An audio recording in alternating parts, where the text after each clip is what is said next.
16장 29절로 33절 말씀을 제가 한 절, 여러분이 한 절에서 교독합니다.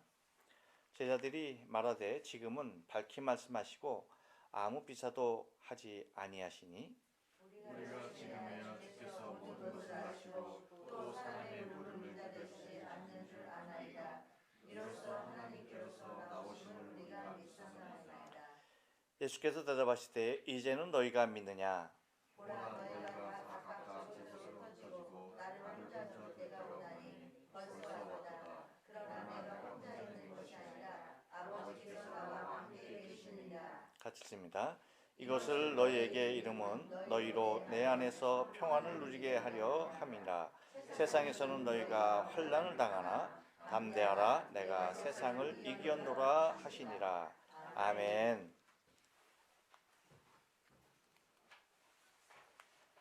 예, 오늘 요한복음 16장 29절로 33절에 있는 말씀을 가지고 믿음의 요소라는 제목으로 두 번째 말씀을 드립니다. 우리 다 같이 한번 인사할게요. 옆 사람과 앞뒤 사람과 그리고 사랑하는 가족들과 인사하실 때 지난 한 주간 동안 평안하십니까? 인사합니다. 지난 한 주간 동안 평안하십니까? 평안하십니까? 평안하십니까? 지금 코로나로 난리가 아니죠. 네. 이 코로나가 참 일본의 모든 것들을 많이 어려움에 빠지게 하고 있습니다. 우리가 잘 알다시피 지난 도쿄도 수목금 이 3일 동안 수목금 3일 동안에 PCR 검사 건수가 얼마였냐 하면 평균 24,000 얼마였어요. 그러니까 뭐 넉넉하게 잡아서 25,000건 정도 도쿄에서 PCR 검사를 했습니다. 그런데 그 3일간 평균 시간제 한 25,000 정도 하루에 그 정도 한 거죠. 근데 그 PCR 검사를 통하여서 그 양성자가 얼마가 나왔냐 하면은 약 평균 8,571명이 양성자가 나온 겁니다. 그러니까 양성률로 따지면은 30%가 되는 거죠. 그러니까 엄청난 양성률이에요. 한국에 그렇게 많이 코로나가 많이 나타날 때도 한국은 양성률이 1%, 많아야 2%입니다. 근데 일본은 도쿄도 같은 경우에 30%라고 하는 것은 이거는 엄청난 수치예요. 근데 우리가 잘 알다시피 어제만 하더라도 도쿄도에 몇 명이요? 11,227명. 굉장히 많은 숫자죠. 이 감염되는 이 경로가 거의 다 이게 동거, 가족을 통하여서 감염되는 비율이 51.6%라는 거예요. 그러니까 이건 뭐 너무나 사실 심각하고 어려운 일이 아닐 수가 없죠. 어제 전국만 하더라도 5만 명이 넘었잖아요. 그렇죠? 그런 모습을 보고 있어요. 근데 문제는 뭐냐면 한국 같은 경우에는 추적 조사지만 일본은 뭐예요? 절대 추적 같은 거 안 해요. 할 수도 없고 하지도 않고 그러다 보니까 내가 이거 코로나인가 싶어서 의심하고서 검사 받으러 오는 사람들, 자진해서 오는 사람들을 대상해서 검사했을 때 30%라는 거니까, 그러니까 검사가 많아지면 많아질수록 뭐예요? 양성자 수는 더 많은 거예요. 그러니까 엄청난 숫자가 아닐 수가 없어요. 그러니까 물론 이제 그 오미크론으로 인하여서 그 이제 양성자를 할지라도 증상이 좀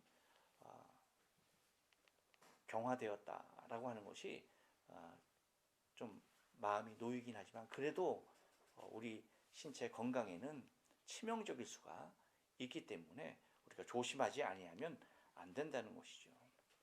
그런데 여러분, 이러한 엄청난 감염자들이 나올 수밖에 없던 환경이 무엇이에요? 다른 것 아니거든요. 방치했어요, 방치.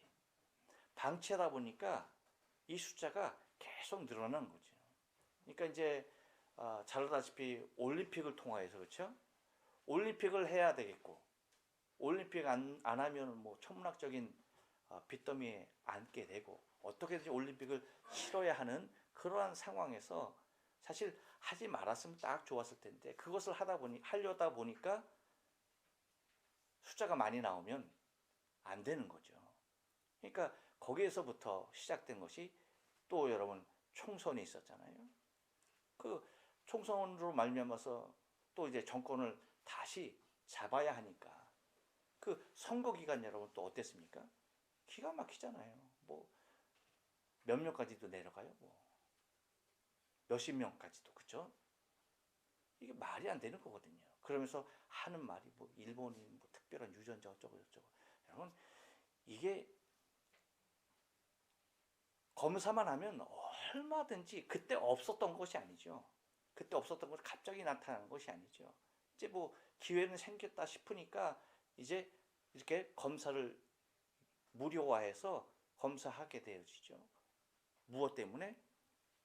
하나 빌미를 잡았거든요. 오키나와에서. 그렇죠? 오키나와 미군 기지에서 200명이라고 하는 엄청난 감염자가 나왔죠. 근데 여러분, 그러니까 이제 터뜨리고 마치 국내에서는 깨끗했는데 해외에서 미군들이 또한 어떻게 그런 쪽으로 몰아가면서 정치적인 모습으로 이 민생을 이끌어 가려고 하는, 그러니까 그냥 방치하면은 여러분 어떤 병이라도 커질 수밖에 없죠. 악화될 수밖에 없는 거예요. 우리는 지난주에 신앙에도 건강이 있다라는 말씀을 드렸는데 여러분 기억하십니까? 기억 못 하셔요? 여러분은 저와 똑같이 심각한 기억 상실증에 시달리고 있네요.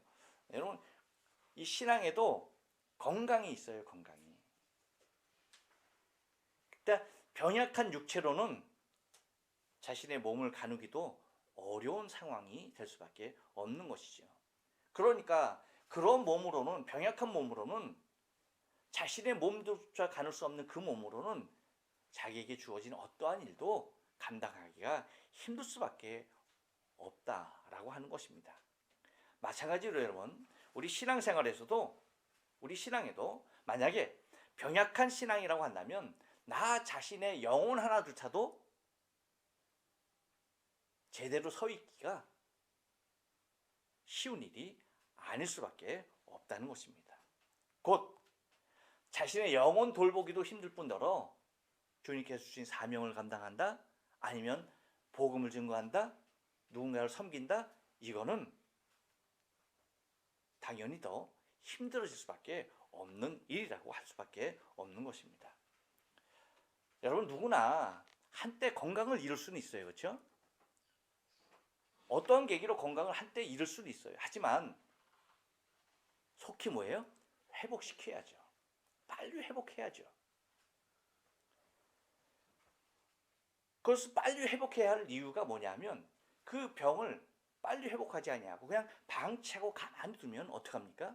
그 병이 만성이 되어지고 결국은 그 병으로 인해서 생명의 위협까지도 당할 수가 있기 때문이라고 하는 사실입니다.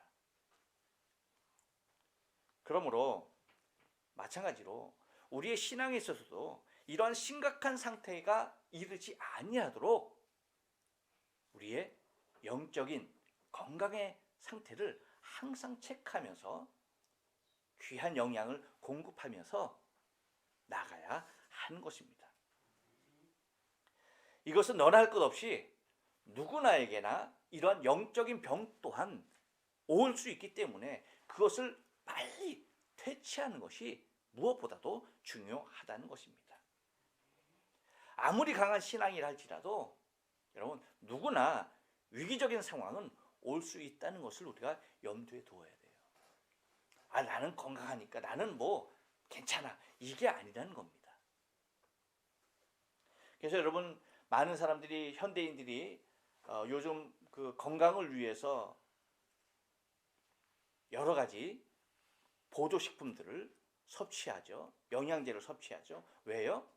네, 그래야지 더 면역력이 강해지고 영양이 골고루 전달됨을 통하여서 건강한 육체를 가질 수 있듯이, 이와 같이 여러분 우리의 영적 생활도 마찬가지라는 거예요. 우리의 영적인 상태를 건강한 상태로 유지하기 위해서는 신앙에 필요한 필수적인 요소들을 우리가 잘 파악하고, 내게 무엇이 부족한가, 어떤 부분이 내가 처져 있는가, 그것을 잘 파악해서 그 부분을 집중적으로 훈련하고 공급해야 할 필요성이 있다는 것입니다. 우리 신앙에 절대적인 여러 가지 요소가 있죠. 그 중에서도 여러분 우리의 신앙의 가장 기초가 될 수 있는 것이 무엇이라고 그랬어요? 믿음이라고 그랬죠. 우리 신앙생활에 있어서 가장 기초가 될 수 있는 이 믿음이 강력하게 자리해야만 여러분 모든 신앙이 더 함께 성장할 수 있는 그러한 모습이 된다라고 하는 것입니다. 그래서 우리는 믿음은 그렇다고 한다면 어떤 것으로 구성되어 있는지, 우리가 그 믿음의 요소들을 지난주에 살펴봤어요. 그렇죠? 지난주에 살펴본 거 혹시 기억하십니까? 믿음의 요소 무엇이 있었어요? 첫째, 할렐루야. 야, 기가 막히네. 둘째, 아이고, 조금 어떻게, 세 번째 뭐예요? 그렇죠. 그래요. 어렵습니다. 믿음의 요소는 들음에 있다고 그랬어요. 들음에. 그리고 고백에 있고, 그리고 뭐예요? 극복하는 데 있다라고 말씀. 그럼 오늘은 그 이후에 있는 말씀을 통하여서 믿음에 또 다른 어떤 요소가 있는지 우리가 좀 더 상고하면서 은혜를 나누길 원합니다. 여러분 믿음의 요소에는요 한 번 더 따라서 합니다. 임마누엘입니다. 32절 하반절 말씀 그러나부터 한번 보겠습니다. 시작. 그러나 내가 혼자 있는 것이 아니라 아버지께서 나와 함께 계시느니라 라고 말씀하십니다. 하나님께서 창조하신 창조의 원리를 보면 그 중에 한 가지 특징적인 것이 있는데, 그것이 뭐냐면 대칭적 개념이에요. 그러니까 여러분 6일 동안 세상을 창조하셨죠. 그래서 전 3일, 후 3일을 여러분 이렇게 그림으로 딱 보면은 다 뭐예요? 연관성이 있어요. 그래서 전 3일, 후 3일을 이렇게 딱 붙여서 보면 첫째 날과 넷째 날, 그 다음에 둘째 날과 다섯째 날, 그리고 셋째 날과 여섯째 날, 이 연관성이 있다는 거예요. 또 하늘을 만드셨듯이 또 뭐예요? 땅을 만드셨죠. 그래서 하나님이 태초에 천지를 창조하시니라 라고 말씀하셨고, 이와 또한 육지와 바다도 있고, 그리고 낮과 밤이 있고, 남자가 있고 여자가 있고, 이렇듯 서로 마치 바라보게 하는 이 대칭적인 개념이 있다라고 하는 사실을 우리가 발견하게 됩니다. 그래서 인간을 만드실 때도 하나님께서 아담을 처음에 만들어 놓고서 그것이 어땠어요, 여러분? 독초하는 것이 안 좋다. 독초하는 것이 매우 하나님 당신이 보시기에 좋지 않았던 것이죠. 그래서 홀로 있는 것에 대하여서 하나님은 그것을 그렇게 아름답게 보지 않았어요. 그래서 그에게 아내를, 배우자를, 배필을 주죠. 그래서 그 모습이 아주 가장 합리적이고 아름다운 모습으로 만들어 주셨던 것을 바라보게 됩니다. 여러분 현대 성인의 개념은 나이에 있죠. 그렇죠?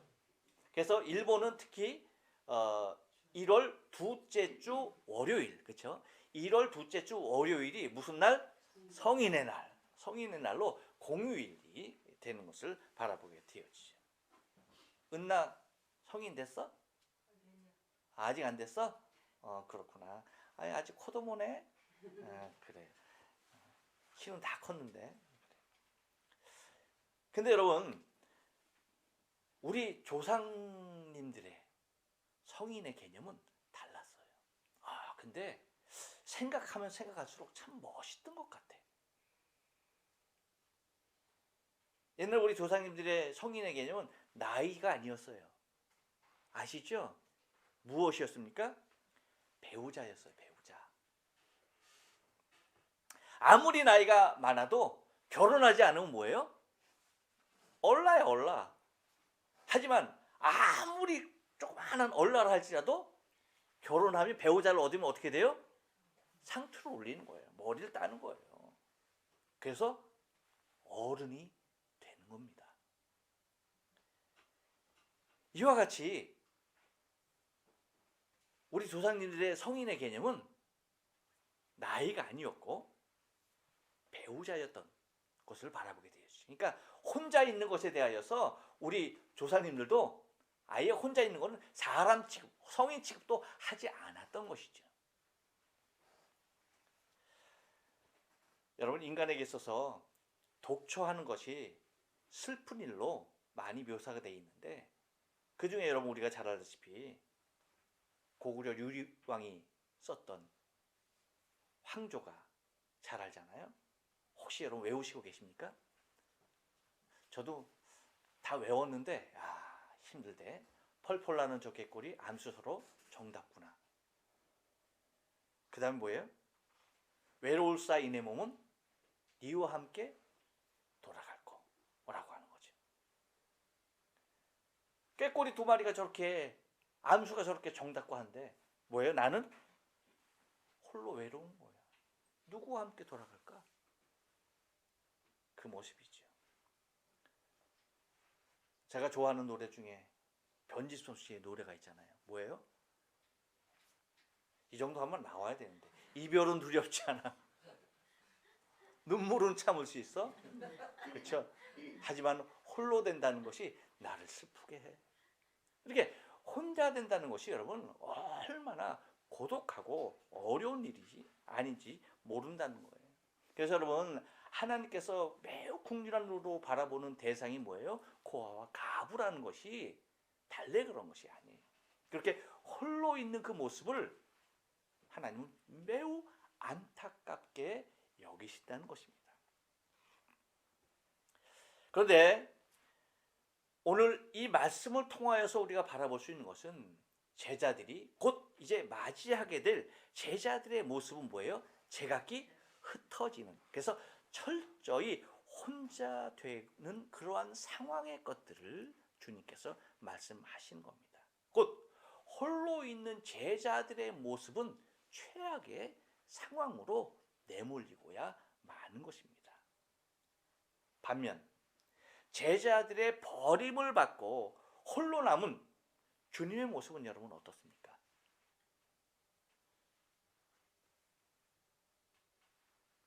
제자들과 같이 홀로 가장 두려움을 견뎌야 하는 시간이었을까요? 아닙니다. 주님은 오히려 혼자 있어도 혼자 있는 것이 아니라고 말씀을 하셔요. 제자들이 다 당신을 떠났어도 혼자 있는 것이 아니라는 것이에요. 그래서 뭐예요? 그러나 내가 혼자 있는 것이 아니라 아버지께서 나와 함께 계십니다 라면서 임마누엘을 말씀하고 계시는 거예요. 여러분, 임마누엘은 사람이 함께함을 말하는 것이 아닙니다. 사람은 누구나 언젠가는 다 떠나게 돼 있어요. 그렇기 때문에 사람을 통하여서 임마누엘이라 하지 않아요. 곧 인간이 인간을 대상으로 임마누엘이라 하지 않는다는 거예요. 하나님이 나와 함께 하실 때, 하나님이 함께 하실 때를 임마누엘이라고 하시는 것입니다. 이렇듯 제자들과는 전혀 그리고 완전히 대비되는 상황을 통하여서 제자들에게는 혼자 있는 것에 대한 가장 중요한 사실을 깨닫게 하시고 계시는 것을 우리는 바라볼 수가 있다는 것입니다. 주님이 아닌 오히려 주님을 홀로 두고 떠난 제자들이야말로 지금 혼자 있는 것을 바라보게 하고 있는 것을 우리는 알 수가 있는 것입니다. 제자들에게도 이러한 상황을 통해서 임마누엘의 역사를 체험하고 고백할 수 있는 길이 열리게 되고 그때야 비로소 제자들은 사도로서의 길을 온전히 갈 수가 있게 되는 것입니다. 곧 임마누엘을 확신하게 될 때에 그들은 위대한 사역들을 감당할 수가 있었던 것입니다. 여러분, 불신앙은 홀로이지만 믿음은 임마누엘입니다. 곧 믿음이 있다라고 하는 사실은 하나님이 나와 함께 하심에 대한 신뢰인 것입니다. 그래서 믿음의 요소가 바로 임마누엘이 되는 것이에요. 또 하나 믿음의 요소는 한 번 더 따라삽니다. 평안입니다. 33절 상반절 말씀을 우리가 읽겠어요. 시작. 이것을 너희에게 이름은 너희로 내 안에서 평안을 누리게 하려 함이라. 아멘. 예. 여러분, 믿음에는 혜택이 있어요. 혜택. 그 중에 하나가 뭐냐면 평안이라는 것이에요. 여러분, 평안은 무엇일까요? 평안이 뭘까요? 평안은 다른 것이 아니에요. 인간이 원하는 가장 바람직한 상태가 평안이에요. 인간이 추구하기를 원하는 가장 바람직한 상태가 뭐라고요? 평안이라는 것이에요. 그래서 여러분, 사람들이 서로 인사할 때 무엇을 물어요? 평안을 묻는 거야. 평안하신가? 이것을 묻는 거예요. 왜? 이것이 인간에게 있어서 너무나 중요한 거예요.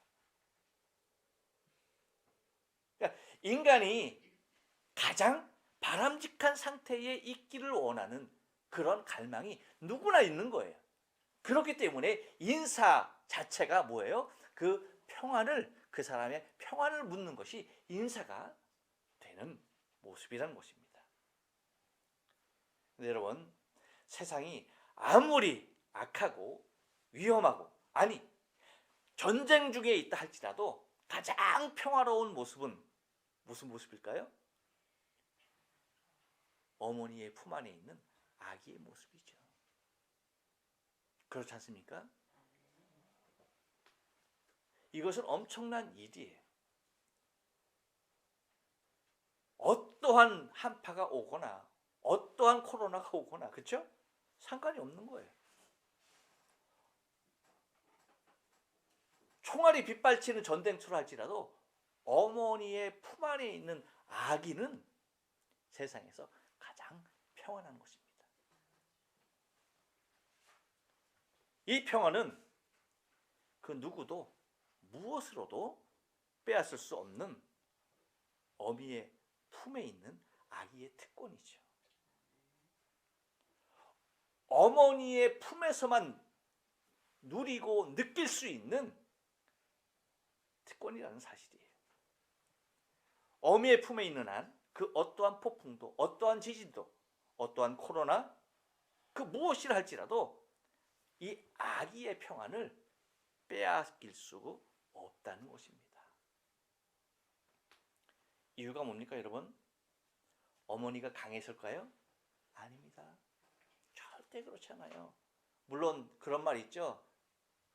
여자는 약하지만 어머니는 강하다는 말 있죠. 근데 여러분, 그건 어머니의 모성애를 통하여서 자식에게 헌신적일 수밖에 없는 어머니의 모습을 그리는 거지, 사실은 여러분, 여자만큼 약한 존재는 없는 것이죠.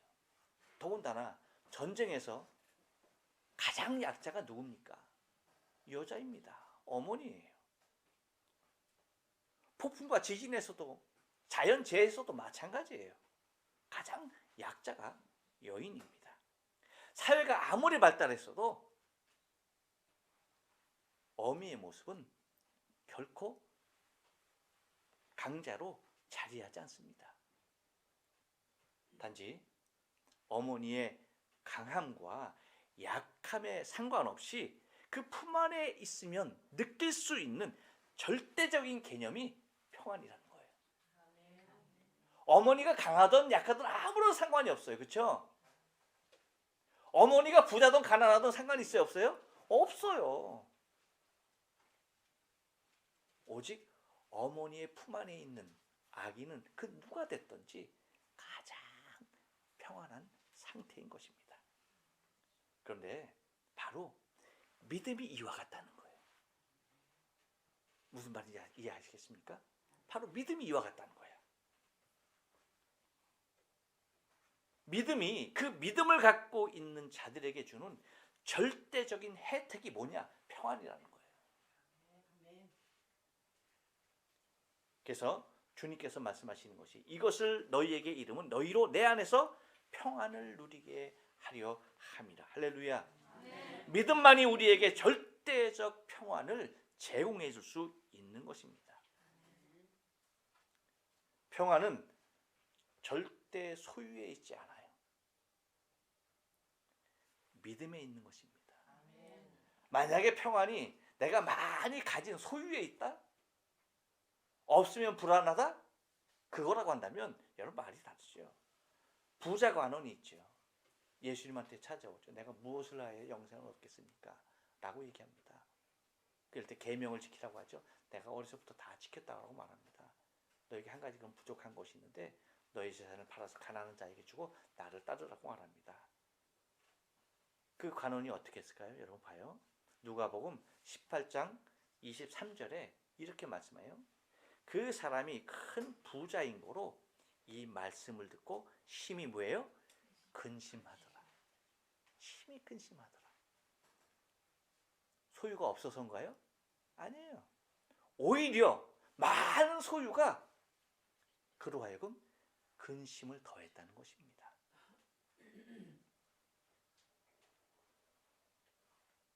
곧 소유를 통해서 내 안에 평안을 얻으려고 하는 것은 어리석기 그지없는 일입니다. 또한 어떠한 소유가 됐든지 그것이 우리에게 평안을 가져다 주지 못해요. 오직 평안은 어디에서 오는 겁니까? 믿음에서 오는 겁니다. 주님 안에 있는 그 믿음에서 오는 거예요. 우리는 예수님에게 향유를 붓고 자신의 머리칼로 예수님의 팔을 닦으며 눈물을 흘리며 주님에게 옥합을 부었던 여인을 기억합니다.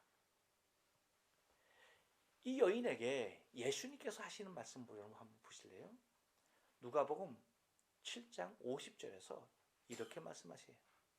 예수께서 여자에게 이르시되 내 믿음이 너를 구원하였으니 뭐라고 말합니까? 평안히 가라. 할렐루야. 내 믿음이 너를 구원하였으니까 너의 믿음이 너를 구원하였으니까 평안히 가라. 할렐루야. 오직 믿음으로만 절대적인 평안이 주어지는 거예요. 예수님 안에서만이, 예수를 믿는 그 믿음 안에서만이 주어지는 혜택이 평안이라는 사실을 잊지 마세요. 내가 항상 불안하고 항상 근심에 사로잡히고 있다라고 한다면 여러분 내가 믿음의 사람인가 한번 확인을 해봐야 돼. 아셨죠? 네. 믿음이 주는 혜택을 누려야지. 그렇죠? 우리가 믿음의 사람인데 믿음의 사람들이 누릴 수 있는 혜택, 평안인데 주님께서 주시는 평안인데 그것을 누리지 못하면 얼마나 안타까워요.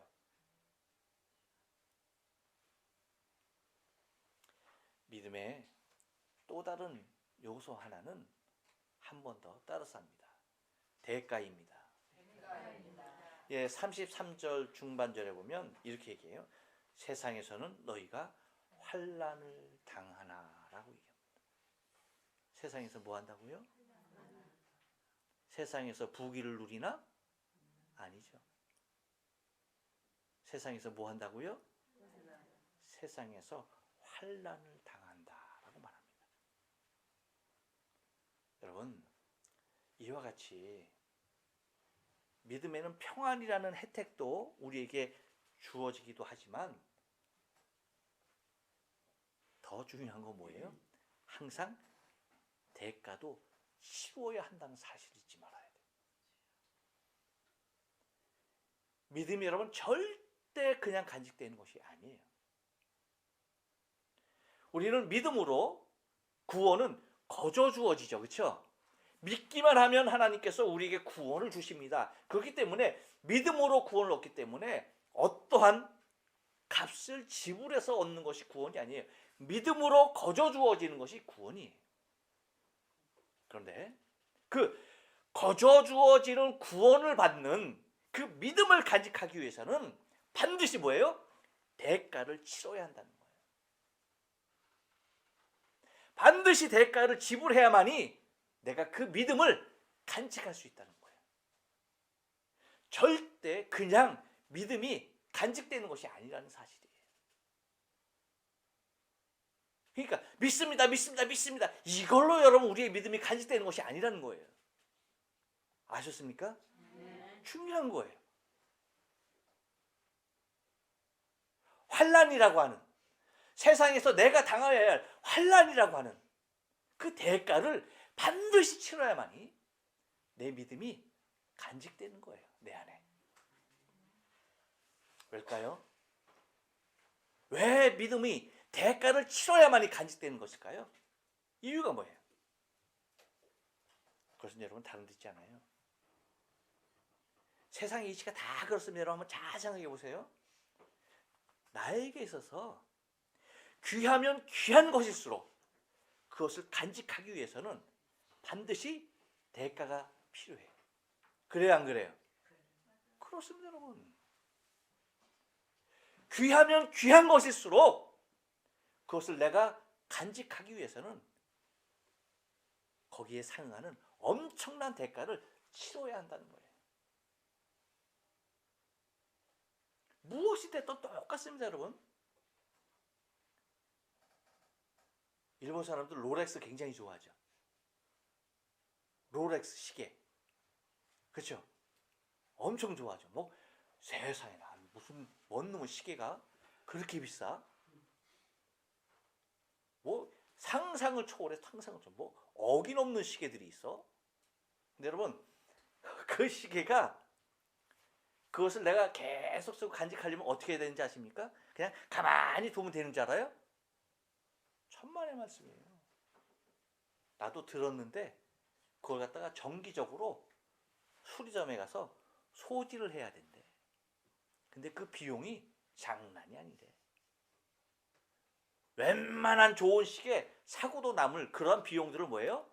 그것을 간직하기 위해서 치러야 한다는 거예요. 곧 중요한 것은 이러한 대가 없이 귀하게 간직될 수가 없다는 거예요. 여러분, 우리의 은행의 개념은 어때요? 지금은 뭐 이자율이 뭐 거의 없죠. 은행에 돈을 저축을 해놓고서 그 이자로 뭐 받아먹고 살겠다는 그런 사람은 이제 없죠, 그렇죠? 그럼에도 불구하고 이자가 조금씩 붙어야 안 붙어요? 아, 여러분은 통장도 없구나. 이야, 참 너무나 성경적이네. 보면은 한 뭐 100엔 뭐 그죠? 뭐 몇십 엔 엔이 아니구나. 100엔 100원, 200원 뭐 몇 원 이렇게 붙잖아요. 정기적으로 이자가. 네, 그렇단 말이에요. 근데 여러분 정말 부자들이 거래하는 은행은 어떨까요? 여러분이 아는 가장 부자들이 몰리는 은행이 어디에 있어요? 그것도 몰라? 여러분은 참 대단해. 여러분 스위스 은행 같은 거 들어보지도 못했어요? 세상에나. 그러니까 우리가 이렇게 가난하지. 여러분, 보통 일반 시중에서 우리가 거래하는 은행들은 돈을 맡겨서 거기에 이자를 줘요. 근데 사실은 그것은 불안한 거야. 여러분, 그 은행이 파산하는 은행이 있어요, 없어요? 얼마나 많은지 모르죠. 이유가 뭐예요? 고객이 맡긴 돈으로 뭘 했기 때문에 그래요? 사업을 했기 때문에 그래. 그 돈을 잘 간직해 두는 것이 아니라 뭐 했어요? 그것을 굴리는 거예요, 그것을. 그래서 이익을 창출하는 거야. 그래서 이자를 줄 테니까 우리 은행에 돈을 맡기세요 하는 것이 보통 일반 은행의 개념이에요. 근데 여러분, 스위스 은행은 그렇지 않아요. 어떻게 돼요? 많은 금액을 맡기면은 그 많은 금액을 맡긴 만큼 뭐예요? 관리비를 내야 되는 거예요. 이게 정상이지 않아요, 여러분? 이게 정상이지. 내가 가장 귀한 것을 맡겼는데 그것을 보관해주고 있는데, 안전하게 보관해주고 있는데 세상에 관리비 안 내는 것 말이 돼요, 안 돼요? 안 되는 거죠. 그렇기 때문에 철저하게 뭐예요? 고객의 돈을 고객에게 받아가면서 위탁받은 거죠. 그래서 그것을 갖다가 그 고객이 지불하는 대가로 뭐 하는 거예요? 그 고객의 돈을 간수해 주는 거죠. 이게 제대로 된 은행의 개념이지. 그런 은행이 여러분 망해요, 안 망해요? 망할 수가 없어, 그런 은행은.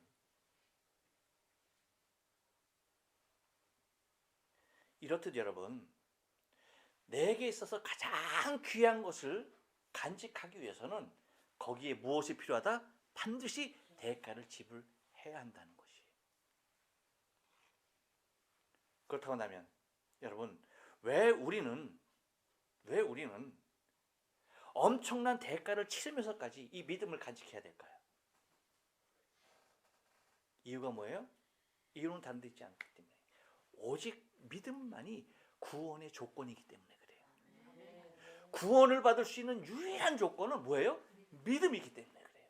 그렇기 때문에 이 믿음, 이 구원을 얻기 위해서는 내가 이 믿음을 잘 간직해야 되는 거야. 근데 간직하려면 거기에 대한 반드시 뭐예요? 대가를 치르는 것이죠. 또한 뭡니까? 이 믿음만이 우리를 구원하신 하나님을 기쁘게 할 수 있는, 하나님께 영광 돌릴 수 있는 필수적인 조건이 되기 때문에 이 믿음을 잘 간직해야 되는 거예요. 그러니까 이것을 간직하기 위해서는 반드시 뭐예요? 대가가 필요하다는 거예요.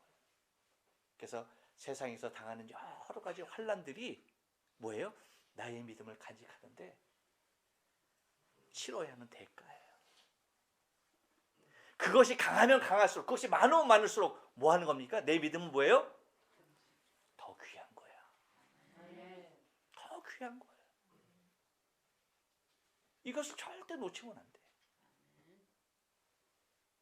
그냥 아무 일 없는 것만이 여러분 대수가 아니라니까. 그것만큼 위험한 일은 없는 거야. 세상에서 당하는 환난, 그것이 나의 믿음을 너무나 고귀하게 자리하게 하는, 내가 치르는 대가임을 여러분 잊지 말아야만 하는 것입니다. 그렇기 때문에 세상에서는 너희가 환난을 당하나? 라고 말하고 계시는 거예요.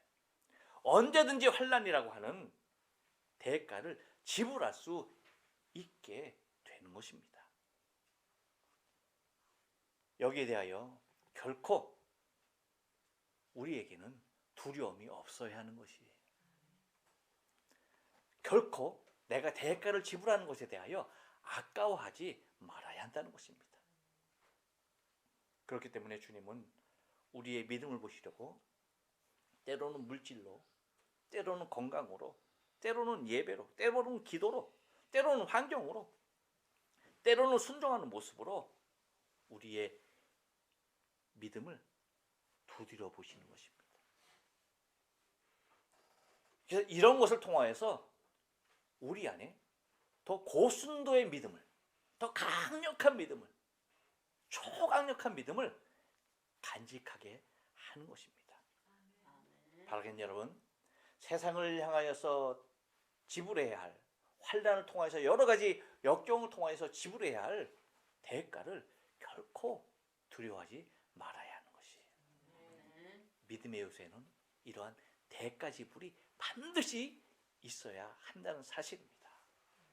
또 하나 마지막으로 믿음의 요소는요, 한 번 더 따라서 합니다. 승리입니다. 33절 하반절 보니까 담대하라, 다 같이 있어요. 시작. 담대하라, 내가 세상을 이기었노라 하시니라. 할렐루야. 여러분, 믿음의 결론은 승리에 있습니다. 우리가 기억해야 할 것은 승리를 위하여 믿음이 필요한 것이 아니에요. 아셨어요? 흔히 거꾸로 알아. 우리에게 믿음이 왜 필요하냐라고 할 때 승리하기 위해서 믿음이 필요하다고 생각을 해요. 그렇지 않아요. 승리를 위하여 믿음이 필요한 것이 절대 아닙니다. 이미 주님이 승리하셨기 때문에 믿음이 필요한 거예요. 할렐루야. 내가 승리하기 위해서 믿음이 필요한 것이 아니라 이미 주님께서 승리하셨기 때문에 나에게 그것을 믿는 믿음이 필요하다는 거예요. 주님이 뭐라고 말씀하십니까? 담대하라, 내가 세상을 이기었노라. 내가 세상을 이기었노라 라고 말씀하시는 거예요. 세상을 이기기 위해서 필요한 믿음이 아닙니다. 이미 주님이 세상을 이기셨다라고 선언을 해 놓으셨습니다. 그렇기에 이에 대한 믿음이 있어야 한다는 것이에요.